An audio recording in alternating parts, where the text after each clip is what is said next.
রাতের আধারে বিএসএফের ভয় উপেক্ষা করে চুপি চুপি সীমান্ত পার হয়ে ভারতে প্রবেশ করেন এই আওয়ামী লীগ নেতা। তবে শেষ রক্ষা হয়নি তার। পশ্চিমবঙ্গ পুলিশ তাকে গ্রেপ্তার করেছে। তাদের দেওয়া তথ্য অনুযায়ী গ্রেপ্তার আওয়ামী লীগের এই নেতার বাড়ি পাবনায়।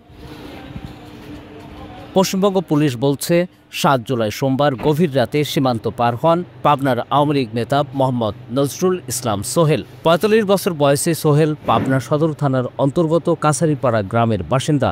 এই সোহেল কার্যক্রম নিষিদ্ধ হওয়া আওয়ামী লীগের জেলা পরিষদের সাবেক সদস্য। ভারতে আশ্রিত শেখ হাসিনার বিশ্বস্ত ছিলেন সোহেল। পাবনা থেকে পলাতক আওয়ামী লীগের এই নেতা নজরুল ইসলাম সোহেল পশ্চিমবঙ্গ পুলিশের কাছে দাবি করেছেন, বাংলাদেশে তিনি প্রাণ সংশয়ে আছেন, তাই ভারতে পালিয়েছেন। শেখ হাসিনা যেহেতু ভারতে আশ্রয় নিয়েছেন, তাই তিনিও সেই পথেই নিজের প্রাণ বাঁচাতে ভারতে গেছেন। সোহেল স্বীকার করেছেন তিনি রাজনৈতিক আশ্রয়ের জন্য ভারতে গেছেন। তবে ভারতে গিয়ে বড় বিপদে পড়েছেন তিনি। তার বিরুদ্ধে ফরেনার্স ও পাসপোর্ট আইনসহ একাধিক ধারায় মামলা হয়েছে। সেখানে তাকে জেলেই থাকতে হবে হয়তো।